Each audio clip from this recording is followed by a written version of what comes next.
ऐसे अगर आप लोग रिवीजन करोगे, मेरा गारंटी है आप लोगों को, आप कोई भी एग्जाम दो, आप उसमें टॉप करने ही वाले हो। देखिए, ये जो साइंस होता है ना कि रिवीजन हमको क्यों करना चाहिए यहाँ पे, क्यों हम मेमोराइज कुछ चीज को करने के बाद भूल जाते हैं, ये सब इसी कर्व में है। आज के वीडियो सेशन में मैं आप लोगों के साथ एक ऐसा रिवीजन स्ट्रेटजी शेयर करूंगा जिससे कि आप कोई भी एग्जाम लिखिए, चाहे वो गेट का एग्जाम हो, आईआईटी जेई हो, आरआरबी हो, एसएससी हो, आपका एग्जाम आप बहुत अच्छे से क्लियर कर पाओगे।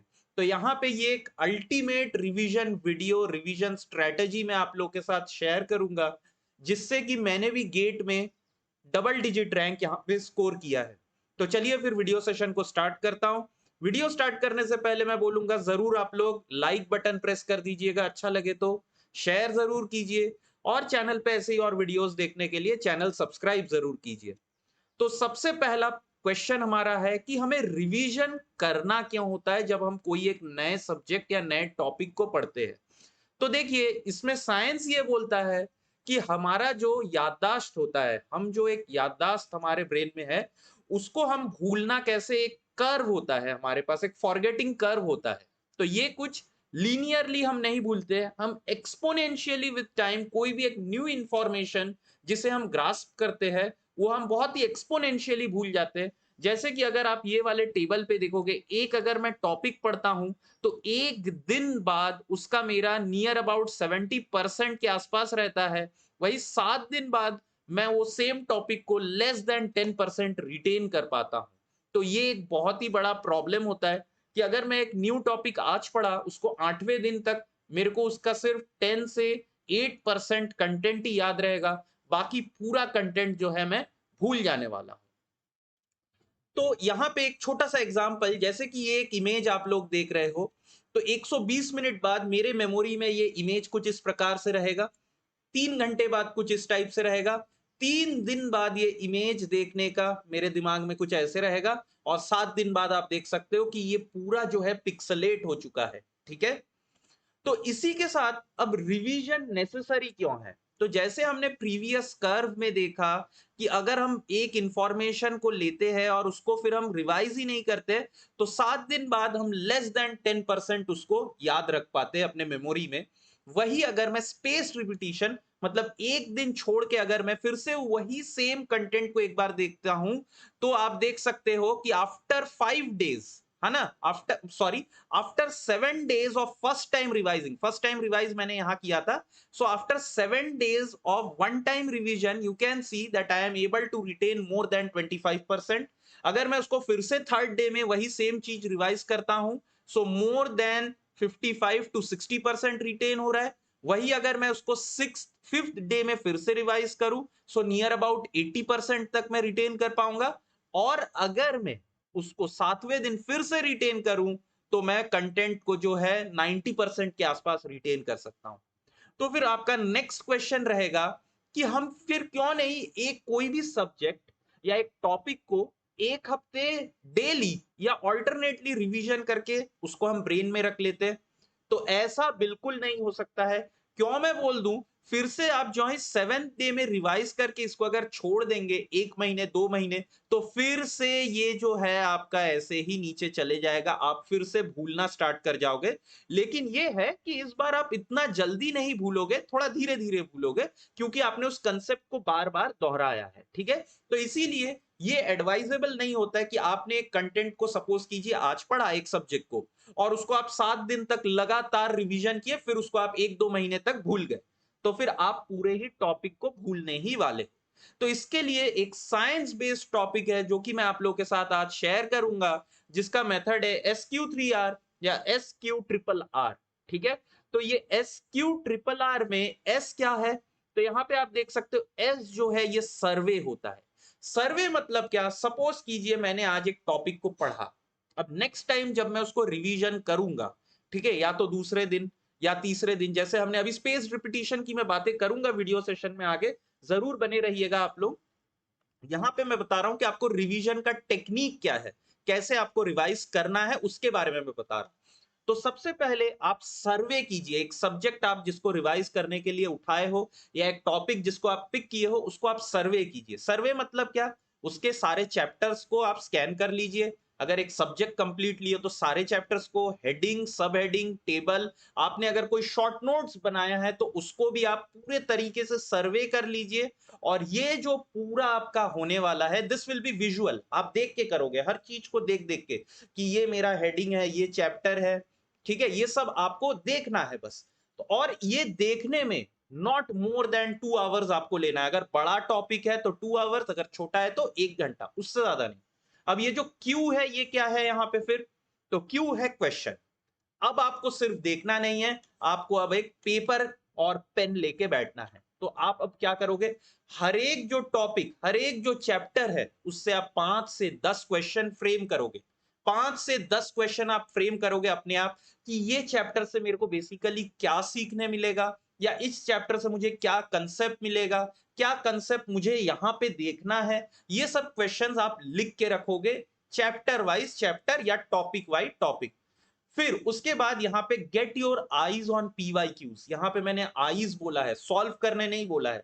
आपको पीवाईक्यूज को देखना है, उसके सोल्यूशन को बिल्कुल नहीं देखिएगा। आपको चैप्टर वाइज या topic wise previous year question देखिए। इससे क्या होगा, आप जब पढ़ोगे ना तो आपको एक आइडिया रहेगा कि कौन से चैप्टर का या कौन से सब्जेक्ट के कौन से टॉपिक से क्वेश्चन आता है। तो ये चीज काफी इंपॉर्टेंट हो जाता है कि आप पीवाईक्यू को सिर्फ देखोगे, सॉल्व नहीं करोगे, ठीक है, क्वेश्चन पढ़ लेना। अब नेक्स्ट जो है आर, यहां पे क्या होता है, तो आर यहां पे जो है रीड। आपने जितने भी क्वेश्चंस किए क्यू वाले सेक्शन में, उनके आंसर ढूंढने का कोशिश करो। पूरे टॉपिक को आपने जिसको पढ़ा है उसको इन डिटेल, चाहे आपका शॉर्ट नोट हो, लॉन्ग नोट्स हो, इसको पूरा आप पढ़ने का कोशिश करो। कहीं पे अगर आपका कोई डाउट रहा होगा, आपने कॉपी के साइड में लिख के रखा होगा, वो सारे डाउट, सब चीज को आप रीड करो। इसमें अच्छे से टाइम दीजिए, 4 से 5 घंटे आप टाइम दीजिए, पूरे कंसेप्ट को आप रीड कर लीजिए। अब नेक्स्ट क्या है, रिसाइट। रिसाइट जो पार्ट है, ये आपके रिवीजन का बहुत इंपॉर्टेंट पार्ट है। अब रिसाइट में क्या है, देखिए जब मैं इस मेथड से खुद रिवाइज करता था ना, मुझे ये एग्जैक्टली नहीं पता था कि ये मेथड SQRR है या SQ3R है। मेरे को ये मेथड नहीं पता था। मुझे जब मैं बीटेक में कोई भी चीज को समझता था ना, उसको मैं अपने दोस्तों को पढ़ा देता था सेमेस्टर से पहले। तो इससे क्या होता था ना, मैं भी जब उनको पढ़ाता था ना, मुझे बहुत से कंसेप्ट पता चलता था पढ़ाते टाइम, क्योंकि बहुत से टाइम क्वेश्चन सॉल्व करता था, मेरे से होते नहीं थे। तो मुझे पता तक चलता था कि मेरे कंसेप्ट कहां पे वीक है। तो जब आप किसी को पढ़ाते हो, या एज्यूम कर लो, आप अपने रूम में बैठे हो, एज्यूम कर लो आपके सामने कोई है, आप पढ़ रहे हो उसको, उसको समझा रहे हो, तो आप उसको लिखते लिखते एक नोटबुक में, कॉपी में, पेन में आप समझाओ उसको। और ये जो होगा, ये अपने खुद के लैंग्वेज में आप बोलोगे, उससे बात करोगे। अगर किसी से बात कर रहे हो या अगर आप खुद से ही बोल रहे हो, तो आप अपने लैंग्वेज में इसको बोलिए। टेक्स्ट बुक का लैंग्वेज बिल्कुल मत फॉलो कीजिएगा। ऐसा यूजुअली क्या होता है कि आप जब अपने लैंग्वेज में, जिस भी लैंग्वेज में, आपका मदर टंग हो सकता है, हिंदी हो सकता है, इंग्लिश हो सकता है, जिस भी लैंग्वेज में आप कंफर्टेबल हो, उसमें आप खुद से बात कीजिए, या किसी को अगर समझा रहे हो तो आप उसको बताइए। नेक्स्ट, जो यहां पे सबसे इंपॉर्टेंट आता है, जो क्वेश्चन एंड आंसर सेक्शन में आपने जो टॉपिक बाय टॉपिक क्वेश्चंस याद लिखे थे ना, उसको याद करने का आप कोशिश करो, है ना। उससे क्या होगा कि आपको पता चलेगा, अच्छा मैंने ये कंसेप्ट देखा था, है ना, ये कंसेप्ट मेरे को पढ़ना है, क्या मेरे को इस कंसेप्ट का या ये क्वेश्चन का, ये प्रश्न का मुझे उत्तर मिला कि नहीं। तो ये चीज आपको यहाँ पे बहुत इंपॉर्टेंट होगा कि आप क्वेश्चन को जब याद करोगे ना, तो इससे आपको आपका कंसेप्ट भी मिल जाएगा, ठीक है। लास्ट वाला जो आर है, जो सबसे इंपॉर्टेंट है, वो है रिव्यू।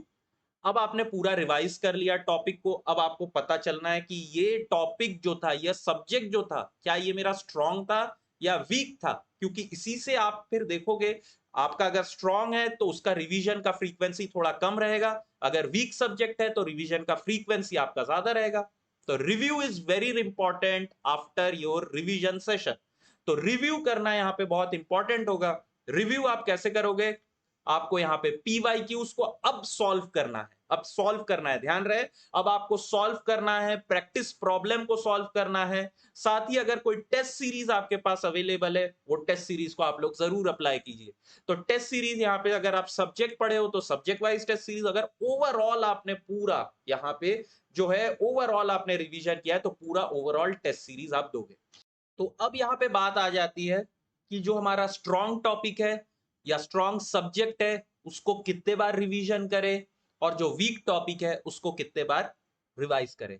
लेकिन इसको बोलने से पहले मैं आप लोगों से एक चीज बोल दूं कि जैसे आप कोई भी, जैसे आईआईटी जेई का एग्जांपल लेता हूं मैं, ठीक है? तो आईआईटी जेई में आप मैथ्स को रिवाइज कर रहे हो। अब पूरा मैथ्स तो आप एक दिन में रिवाइज कर नहीं सकते हो, ठीक है? तो आप वहां पे पार्ट बाय पार्ट लोगे, अलजेब्रा उठा लिए, ट्रिग्नोमेट्री उठा लिए। लेकिन ये ध्यान रहे कि आप अगर एक टॉपिक को ले रहे हो, चाहे अलजेब्रा हो, चाहे आपका जो है ट्रिग्नोमेट्री हो, उसको आप एक दिन में रिवाइज करोगे। सिमिलरली आप अगर गेट के स्टूडेंट हो, आप जैसे मैथ, इंजीनियरिंग मैथ्स को रिवाइज कर रहे हो, ठीक है? तो एक कंप्लीट दिन में आपका पूरा इंजीनियरिंग मैथ्स रिवाइज होना चाहिए। मैक्स टू मैक्स 2 डेज, 2 दिन, 2 दिन से ज्यादा आपको रिवीजन लेना नहीं है, ठीक है? तो यहां पे अब मैं बात करूंगा स्पेस्ड रिपीटेशन, ठीक है? स्पेस्ड रिपीटेशन जैसे हमने बात किया, तो अभी हमारा जो आइडियली कितने कितने दिन में, अगर मैं एक न्यू टॉपिक को पढ़ता हूं और अगर मुझे उसको बहुत अच्छे से रिटेन करना है, तो आइडियली साइंस बोलता है there are 2 ways in which you can keep it memorise. एक है आपका टू स्पेस्ड रिपीटेशन में आप उसी कंसेप्ट को, जिसको सपोज कीजिए आज पढ़ा, तो आप उसको 2, 3, 5 और 7वें दिन रिवाइज कीजिए। मतलब आपने एक कंसेप्ट को फर्स्ट डे पढ़ा, तो फिर से आप सेकंड डे उसी सेम कंसेप्ट को पढ़िए, फिर से थर्ड डे पढ़िए, फोर्थ डे आप क्वेश्चन सॉल्व करिए या कुछ दूसरा कीजिए, फिफ्थ डे फिर से कंप्लीट रिवीजन, सिक्स डे फिर से गैप, कुछ दूसरा टॉपिक पढ़ लीजिए, या सेवेंथ डे आपको कंप्लीट रिवीजन देना है। और जो सेवेंथ डे आप रिवीजन दोगे, उस दिन मैं आपको बोल दूं कि रीड अलाउड। मतलब क्या? चिल्ला के आपको पढ़ना है। इतना भी तेज नहीं चिल्ला देना है कि अगल बगल से घर वाले जो एकदम आ गए और पूछ रहे क्या हो रहा है आपके घर में, है ना? इतना भी नहीं चिल्लाना है, लेकिन इतना आपका आवाज तेज होना चाहिए जिससे कि आपको आपका खुद का आवाज सुनाई दे, है ना? तो रीड अलाउड एक हो गया 2, 3, 5, 7, और एक हो गया क्या 1, 2, 4, 7।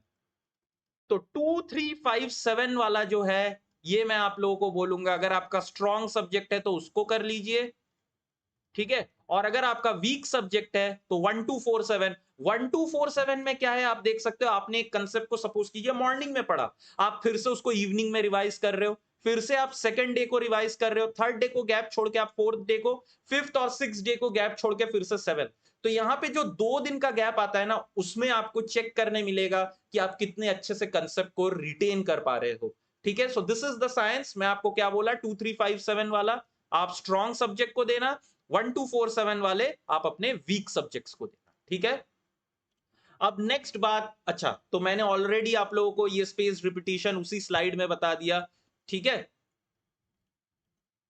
तो अब how often should we revise strong subjects and weak subject, यहां पे मैं एक और स्लाइड है जिसके ऊपर थोड़ा सा आप लोगों के साथ में बात करना चाहूंगा। तो इसमें सबसे पहला क्या है कि अगर आपके पास स्ट्रॉन्ग सब्जेक्ट है तो उसका जो रिवीजन है आप मंथली बेसिस पे दीजिए, मंथ में, ठीक है? एक बार आप रिवाइज, सपोज कीजिए मैंने अप्रैल में कोई एक स्ट्रॉन्ग सब्जेक्ट को मेरा पढ़ा, मेरा मैथ स्ट्रॉन्ग है, मैंने अप्रैल में अलजेब्रा पढ़ा सपोज कीजिए, तो अब मैं उसको अप्रैल छोड़ दूंगा, अप्रैल में पढ़ के फिर मैं मई में उसको देखूंगा ही नहीं ज्यादा, अगर कुछ देखना होगा तो क्वेश्चन देख लूंगा। जून में मैं फिर से उसका कंप्लीट रिवीजन दूंगा 2, 3, 5, 7 या 1, 2, 4, 7 मेथड से, ठीक है? तो उसको दूंगा। वीक सब्जेक्ट लेकिन ऐसा नहीं है, वीक सब्जेक्ट को अगर मैं एक महीना, सपोज कीजिए मैंने अप्रैल में पढ़ा, मई का पूरा महीना मैं छोड़ दिया, ठीक है? तो फिर वहां पे बस गया, फिर तो वो सब्जेक्ट गया, मेरे को फिर से पढ़ना पड़ेगा। तो वीक सब्जेक्ट के लिए ऐसा नहीं है, जब तक आपका वीक स्ट्रॉन्ग सब्जेक्ट में नहीं आता तब तक आपको इसको एवरी मंथ आपको देना है। आप बाई मंथली यहाँ पे एक मंथ छोड़ के नहीं दे सकते हो, एवरी मंथ यहाँ पे आपको क्या करना है, रिवाइज करना है, ठीक है? नेक्स्ट, अगर आप कोई भी एक फ्रीक्वेंटली उसको इंफॉर्मेशन फ्रेश, जैसे कि स्ट्रॉन्ग सब्जेक्ट क्या लिखा है, reviewing strong subject less frequently but incorporate them in your study routine, जैसे कि मैं ऑलरेडी आप लोगों से बोला हूं कि स्ट्रॉन्ग सब्जेक्ट को जो है आप लोग थोड़ा सा अपने स्टडी रूटीन में रखिएगा तो आपको रिटेन में रहेगा, लेकिन वीक सब्जेक्ट को आपको उसके लिए टाइम डेडिकेट करना ही पड़ेगा, ठीक है? अब यहां पे जैसे कि स्ट्रॉन्ग सब्जेक्ट के लिए मैंने आपको बोला स्पेस रिपीटेशन 2, 3, 5, 7 दीजिए, कभी कभी उसको उठा के एक बार देख लीजिए, क्वेश्चन प्रीवियस ईयर क्वेश्चन आप सॉल्व कर लीजिए, ठीक है? तो इससे क्या होगा, आपको इसमें ज्यादा टाइम देने का जरूरत नहीं है, लेकिन इसको इग्नोर भी मत कर दीजिएगा क्योंकि ये एग्जाम में आपको हेल्प करने वाला है, सबसे ज्यादा मार्क्स लेके आने वाला है, ठीक है? एक्सेस टाइम नहीं देना है लेकिन इग्नोर भी नहीं करना है, ठीक है। वीक सब्जेक्ट्स जो है वो क्या है आपका, बेसिकली यहाँ पे आपको इसको बहुत ज्यादा जो है क्या है, यहाँ पे आपको वैल्यू दे, मतलब इसको टाइम देना है, फोकस देना है, इसको स्टडी करना है। अगर बहुत इजीली से समझाऊं तो स्ट्रॉन्ग सब्जेक्ट, अगर जो लोग रिलेशनशिप में हो, है ना, 3 साल 4 साल 5 साल से हो, तो रिलेशनशिप एक ऑटोमेटिक चलता है, आपको ज्यादा वहां पे मेंटेनेंस नहीं देना है, ज्यादा फोकस नहीं करना है, ऑटोमेटिक चल रहा है। लेकिन अभी अगर आप एक नए नए रिलेशनशिप में जा रहे हो, वहां पे अगर आप किसी को इग्नोर कर रहे हो, समझ रहे हो, तो मतलब फिर वो तो हो ही गया, फिर स्ट्रांग नहीं बनेगा, वो वहीं पे टूट जाएगा। तो स्ट्रांग सब्जेक्ट और weak subject, it's kind of a relationship. Strong subject को अगर आप इग्नोर किए तो भी टूट जाएगा, वीक सब्जेक्ट को अगर आप थोड़ा भी इग्नोर किए तो पूरा ही टूट जाएगा, ठीक है। So you can't ignore both of them. Strong को थोड़ा सा आप टेकन फॉर ग्रांटेड लेके चल सकते हो, लेकिन वीक को आप बिल्कुल भी लेके यहाँ पे नहीं चल सकते हो, ठीक है। तो वीडियो सेशन मैं इतना ही रखूंगा आप लोगों के साथ। अगर कुछ डाउट रहे तो आप लोग नीचे जरूर कमेंट कीजिए। और ये जो रिवीजन स्ट्रेटेजी था, ये मैं खुद फॉलो किया हूं, तो मैं आपको वाउच कर सकता हूं, this is the best revision strategy, best revision video available on YouTube. आप इसको जरूर देखिए।